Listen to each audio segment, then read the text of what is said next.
Hello, Professor Dawkins. How are you? I'm Benem Steinem. I'm so sorry to keep you waiting. How are you? Fine, thank you. You have written that God is a psychotic delinquent invented by mad, deluded people.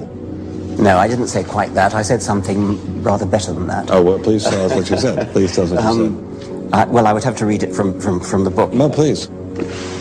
The God of the Old Testament is arguably the most unpleasant character in all fiction. Jealous and proud of it, a petty, unjust, unforgiving control freak, a vindictive, bloodthirsty ethnic cleanser, a misogynistic, homophobic, racist, infanticidal, genocidal, filicidal, pestilential, megalomaniacal, sadomasochistic, capriciously malevolent bully.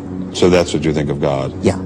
How about if people believed in a God of infinite lovingness and kindness and forgiveness and generosity, sort of like the modern day God? Why spoil it for them?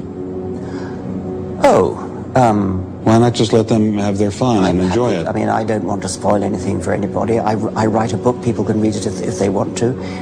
I believe that it is a liberating thing to free yourself from primitive superstition. So religion's a primitive superstition? Oh, I think it is, yes.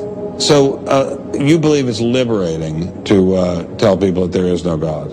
I think a lot of people, when they give up God, feel a great sense of release and freedom. Why do you think that? I mean, what's your dad? What's your scientist? What's your data? I think, well, I've had a lot of letters saying that, and I've... There are 8 billion people in the world, Yeah, Dr. Dawkins. How many letters have you had? No, I haven't done that. That's quite true.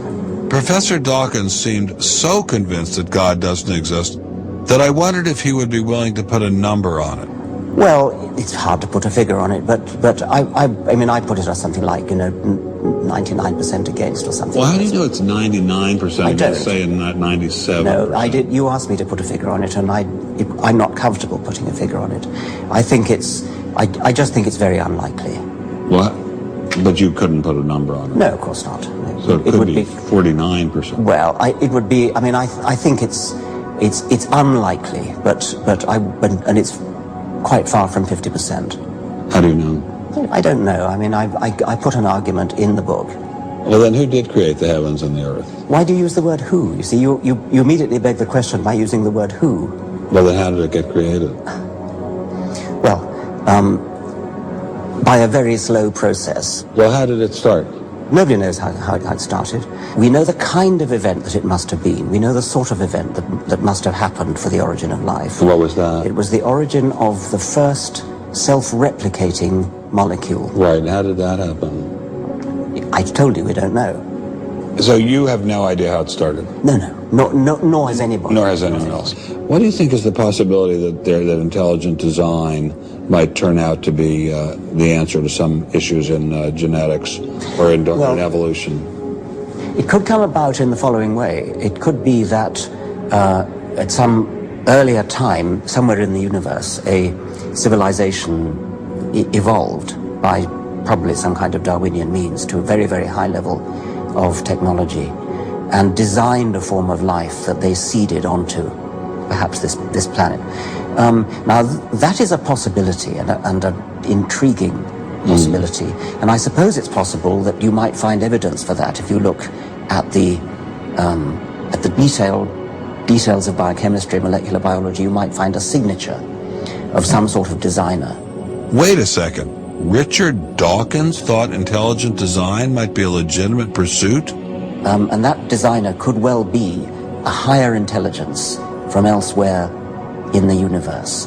Well, but that higher intelligence would itself have had to have come about by some explicable or ultimately explicable process. It couldn't have just jumped into existence spontaneously. That's the point. So Professor Dawkins was not against intelligent design, just certain types of designers, such as God.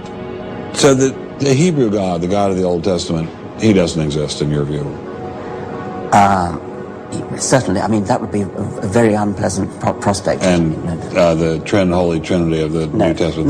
Nothing like that. Do you believe in any of the Hindu gods? Like Vishnu? How can you ask such a question? You don't, how could I? I mean, why would I, given that I don't believe in any others? You don't believe in the Muslim God? No. I mean, why do you even need to ask? Well, I just wanted to be sure. So you don't believe in any God anywhere? Any God anywhere would be completely incompatible with anything that I've said in I assume. Yeah. I just wanted to make sure you don't believe in any God anywhere. No. What if after you died you ran into God and he said, "What have you been doing, Richard? I mean, what have you been doing? I've been trying to be nice to you. Yeah. I gave you a multi-million-dollar paycheck over and over again with your book, and look what you did."